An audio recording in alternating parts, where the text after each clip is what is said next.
श्री कृष्ण कहते हैं, जिन माता पिता की संतान योग्य होती है उनके लिए यह धरती स्वर्ग बन जाती है। संतान को योग्य बनाने के लिए माता पिता को भी कठोर परिश्रम करना पड़ता है। समय आने पर त्याग भी करना पड़ता है। संतान की परवरिश ठीक उसी प्रकार से करनी पड़ती है जिस प्रकार किसान अपने खेत की देखभाल करता है और सर्दी, गर्मी तथा बरसात से फसल को बचाता है। श्री कृष्ण कहते हैं, संतान को योग्य बनाना है तो माता पिता को गंभीर होना चाहिए। जो माता पिता संतान की शिक्षा, संस्कार और भविष्य को लेकर गंभीर और जागरूक नहीं होते, उन्हें दुख उठाना पड़ता है। श्री कृष्ण कहते हैं, संतान को संस्कारवान बनाना चाहिए। जो माता पिता अपने बच्चों को संस्कार प्रदान करते हैं, वे सम्मान और आदर प्राप्त करते हैं। संस्कार से ही गुणों में वृद्धि होती है। संतान का बौद्धिक विकास तेजी से होता है। बच्चों में अनुशासन की भावना जागृत करना बहुत ही आवश्यक है। भवन की नींव यदि मजबूत नहीं है तो इमारत को मजबूत होने का दावा नहीं किया जा सकता। किसी भी प्रकार से आराम से ही यदि बच्चों को अच्छी आदतों के लिए प्रेरित न किया जाए तो आगे चलकर मुश्किलों का सामना करना पड़ता है। अनुशासन की भावना समय के महत्व को बताती है। सफलता में समय की अहम भूमिका मानी गई है। श्री कृष्ण कहते हैं, संतान को सदैव अच्छी शिक्षा दिलाने के लिए प्रयास करना चाहिए। शिक्षा दिलाते समय योग्य शिक्षक संस्थान का चयन भी आवश्यक है। बच्चे को अच्छी शिक्षा दिलाने के लिए माता पिता को भी बहुत गंभीर होना चाहिए।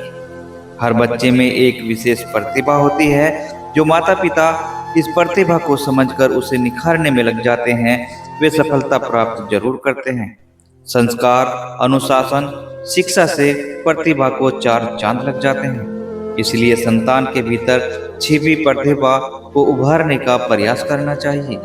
माता पिता अपने बच्चे को अच्छी से अच्छी परवरिश देना चाहते हैं।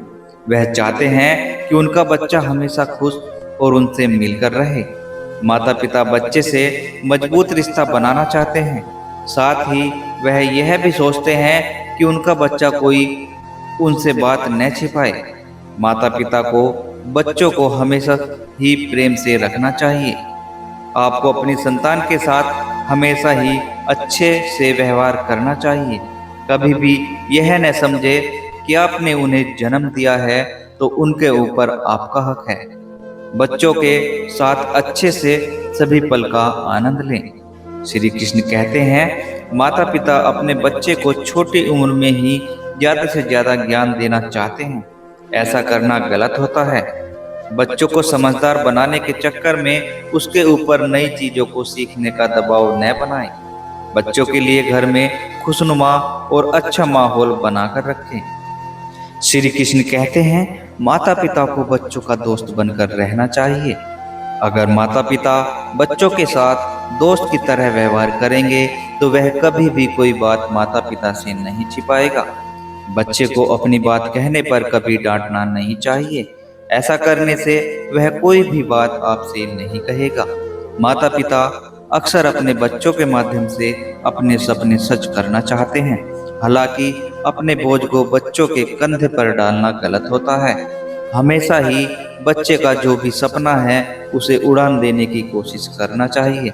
ऐसा करके आप बच्चे को अच्छी परवरिश दे सकते हैं। आपका बच्चा जो बनना चाहे उसे वही बनने दे। बच्चे पर कभी अपनी मर्जी ना थोपे। जीवन के प्रति आपका जो नजरिया है उससे आपकी संतान को प्रभावित करने की न सोचें। आपके बच्चे को ठीक वही करने की जरूरत नहीं है जो आपने अपने जीवन में किया हो।